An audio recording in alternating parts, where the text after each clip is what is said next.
Hello everyone, कैसे हैं आप सब। आशा करती हूँ आप लोग स्वस्थ होंगे, खुश होंगे और अपनी तैयारी अच्छे से कर रहे होंगे। तो मेरा नाम है नेहा और मैं एक हाउसवाइफ हूँ। उसके साथ साथ मैं कॉम्पिटिटिव एग्ज़ाम्स की तैयारी भी कर रही हूँ। तो आज मेरे दिन की शुरुआत कुछ इस तरह होती है, एक हेल्दी ड्रिंक के साथ। तो इसके बाद और आज मेरा शेड्यूल कुछ बहुत ही चेंजिंग आ गया इसमें, क्योंकि आज मैं जल्दी उठ नहीं पाई सुबह में। आज मैं बहुत ही लेट से उठी, करीब 6 साढ़े 6 के बीच उठी मैं। तो जिससे कि ना मेरा एक्सरसाइज हो पाया, ना वॉक हो पाया, कुछ भी नहीं किया आज मैंने। और ये हेल्दी ड्रिंक पीने के बाद फिर मैं चल जाती हूँ अपने किचन में नाश्ता बनाने के लिए। तो नाश्ता वास्ता बनाने के बाद फिर अच्छे से नहा धोकर फिर मेरा स्टडी स्टार्ट हो जाता है। और यहाँ मैं शुरुआत रीजनिंग से करती हूँ। आज मेरा रिवर्स चलेगा, क्योंकि रोज़ एक ही तरह पढ़ के इंसान बोर भी तो हो जाता है ना। तो इसलिए आज मैंने सोचा कि आज मैं पहले रीजनिंग से शुरुआत करती हूँ। और रीजनिंग के मेरे आज लेक्चर 7 कंप्लीट किए और लेक्चर 8।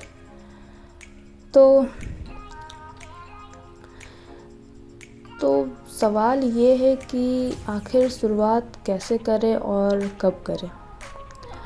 मेरे जैसी बहुत सी ऐसी लड़कियां हैं जो चाहती हैं कि शादी के बाद पढ़ाई मेरी, क्योंकि शादी से पहले वो जो करना चाहती थी वो नहीं कर पाती हैं। जैसे कि मेरा था कि मैं शुरू से तैयारी में लगी हुई थी। आफ्टर 12th ही मैं तैयारी में लगी हुई थी और मैंने कुछ कॉम्पिटिटिव एग्ज़ाम्स क्रैक भी किए हैं।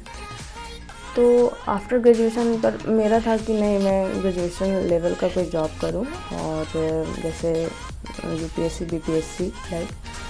तो इसलिए मैंने वो सब एग्ज़ाम्स जो क्रैक किए उसमें ना मैं किसी का फिज़िकल में गई, ना आगे मैंने कुछ ऐसा प्रोसेस किया नहीं। क्योंकि 12th के बाद मुझे बस देखना था कि हाँ, एग्ज़ाम्स में मैं बस एक्सपीरियंस लेने जा रही थी कि क्या कैसा होता है। तो और फिर उसके बाद आगे तैयारी होती कि मेरी फिर 22 में मेरी शादी हो गई। नहीं, 21 में हुई, सॉरी। तो शादी को मेरे 2 साल हो गए हैं। और उसके बाद फिर मैंने सोचा कि नहीं, जो मुझे करना था वो तो मैं आगे चलकर करूँगी। पर अब थोड़ा चैलेंजिंग भरा डे रह जाता है मेरा। तो मेरी जैसी और भी बहुत सारी गर्ल्स वुमेन हैं जो ऐसा करना चाहती हैं। इनका शादी का एक एज होता है, तो माँ बाप के प्रति भी उनका भी जिम्मेदारी होती है, तो वो अपना करना चाहते हैं तो बस चलो कर दिए। तो लड़कियां क्या है कि वो कुछ बनना चाहती थी, पढ़ना चाहती थी, तो वो चीज़ शादी के बाद भी शुरू कर सकती हैं। पर ये नहीं कि मुझे सिर्फ मेरे जो ड्रीम्स हैं मैं उसी के पीछे लगी रहूँ। लगना अच्छी बात है, बट ये नहीं कि आप जो शादी किए हो तो आप खुद से आप एग्री हो तब तो शादी की हो। और शादी किए हो तो आप जिस नए घर में गए हो, नए फैमिली के साथ रह रहे हो, तो उन्हें भी समझना और उन्हें भी टाइम देना बनता है। तो आफ्टर मैरिज आप तुरंत ही प्रिपरेशन में मत लग जाना। और क्योंकि आप जिस नए जगह पे आए हो वहाँ पे आप अपना टाइम दे के देखिए, उन लोगों को भी आप अपना समय और उन लोगों को समझिए, क्योंकि आखिर में अब वही आपकी फैमिली है। तो और फिर आगे चलकर अगर आप सक्सेस होते हो तो वो खुशियाँ बांटने के लिए भी तो लोग होनी चाहिए ना। तो इसलिए तुरंत प्रिपरेशन में नहीं लग जाना है। पहले आप जिस नए घर में गए हैं वहाँ पे आप समय दीजिए 6-7 महीने बाद। उसके बाद आप अपनी तैयारी शुरू कर सकते हैं। मैंने भी कुछ ऐसे ही किया था।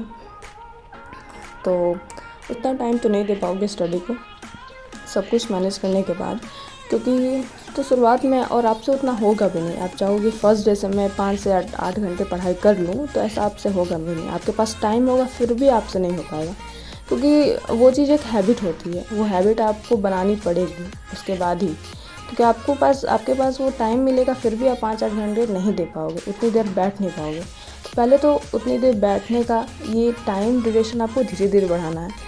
शुरुआत आप 2 घंटे से कर सकते हो, नेक्स्ट 3 घंटे, फिर नेक्स्ट डे 4 घंटे, इस तरह करके कुछ टाइम बढ़ाकर आप 2 मंथ तो आपको लग ही जाएगा।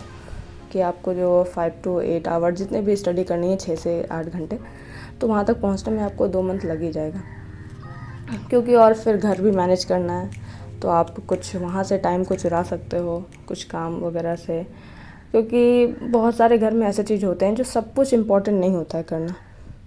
बहुत सारी चीज़ें आप स्किप करके भी कर सकते हो, और इस जर्नी में आपको आगे बढ़ाने वाले कम और पीछे खींचने वाले बहुत मिलेंगे, पर इन सब को टैकल करना आना चाहिए और सेल्फ मोटिवेशन तो होनी ही चाहिए। आप जो भी कंडीशंस में हो, जिस भी स्थिति में आप शुरुआत कर रहे हो, वो चीज़ें देखकर और आप अपने फ्यूचर को देखकर आप इस तरह से खुद से मोटिवेट हो सकते हो। आपको कहीं और मोटिवेशन के लिए नहीं जाना पड़ेगा। तो ऑल द वेरी बेस्ट आप सभी को जो अपनी शादी के बाद ये जर्नी शुरू करने वाली है। तो मैं पढ़ाई कर शाम को निकल चलती हूँ पार्टी में। तो आज का ब्लॉग आपको कैसा लगा कमेंट में ज़रूर बताएं। प्लीज़ मेरे चैनल को सब्सक्राइब करिए। Thanks for watching.